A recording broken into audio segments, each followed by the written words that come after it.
손자병법 제7편은 군쟁편입니다. 이 편에서는 전쟁에서 군을 움직이고 적과 다투는 과정에서 생기는 여러 가지 어려움과 전략을 다루고 있어요. 주요 내용은 다음과 같습니다. 군대 이동의 어려움.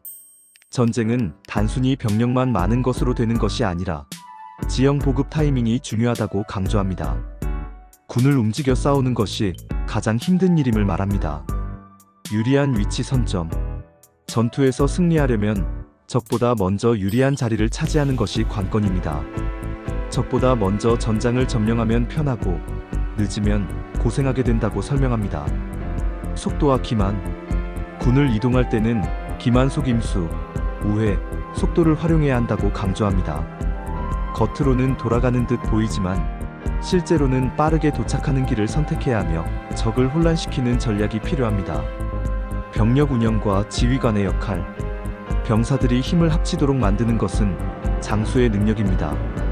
지휘관이 명령을 정확히 내리고 병사들의 사기를 다잡으며 혼란에 빠지지 않도록 해야 한다고 말합니다. 정리하면 군쟁편은 전쟁에서 군을 이동시키고 적과 맞붙기까지의 과정에서 필요한 전략과 원칙을 다루는 부분입니다. 쉽게 말하면 싸우기 전 어떻게 먼저 좋은 자리를 차지하고 병력을 움직일 것인가에 대한 지혜라고 할 수 있습니다. 수천 년이 지나도 변하지 않는 전쟁의 지혜, 손자병법 제7편 군쟁편입니다. 군쟁편은 군을 움직여 적과 다투는 것이 가장 어려운 일이라고 강조하는데요. 왜 그럴까요? 군을 움직이는 어려움. 손자는 말했습니다. 군을 움직여 싸우는 것은 가장 힘든 일이다. 단순히 병력이 많다고 해서 승리하는 게 아닙니다.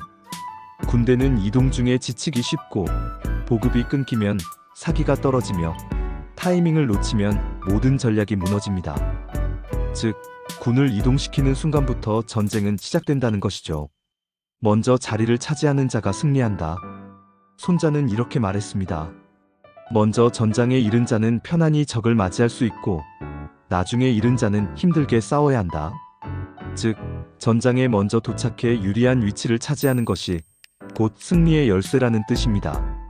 오늘날로 치면 좋은 시장을 먼저 차지하는 기업이 유리한 것과 같은 원리죠. 속임수와 우회의 전략. 그렇다면 어떻게 먼저 자리를 차지할 수 있을까요? 손자는 속임수와 우회를 강조했습니다. 겉으로는 돌아가는 것처럼 보이지만 실제로는 더 빨리 도착하는 길, 즉 지름길이 아닌 보이지 않는 길을 선택하라는 것입니다. 적이 예상하지 못한 방향에서 나타나면 이미 승리는 반 이상 확보한 셈이죠. 지휘관의 역할. 군쟁편에서 또 하나 중요한 점은 지휘관의 역할입니다. 군대는 명령이 하나로 통일되어야 하며 병사들이 일심동체가 되어야 한다. 아무리 좋은 전략도 지휘관이 우유부단하면 무용지물이 됩니다. 때로는 빠른 결단, 때로는 단호한 명령이 병사들의 사기를 살리고 혼란을 막는 법이죠. 오늘날의 교훈. 군쟁편은 단순한 전쟁의 기술을 넘어 오늘날에도 중요한 교훈을 줍니다. 사업에서든 인간관계에서든 기회를 먼저 잡는 자가 유리합니다. 때로는 눈에 보이는 길보다 돌아가는 길이 더 빠를 수 있습니다. 그리고 어떤 상황에서도 조직을 이끄는 리더의 결단이 가장 중요합니다. 손자병법 제7편 군쟁편. 싸움에서 승리하기 위해서는 먼저 자리를 차지하고 속임수와 우회로 적을 제압하며 지휘관이 결단을 내려야 한다는 가르침. 이것이 바로 수천 년이 지나도 변하지 않는 지혜입니다. 오늘 영상이 도움이 되셨다면 구독과 좋아요 부탁드립니다. 다음 편에서 또 다른 손자의 지혜를 만나보시죠.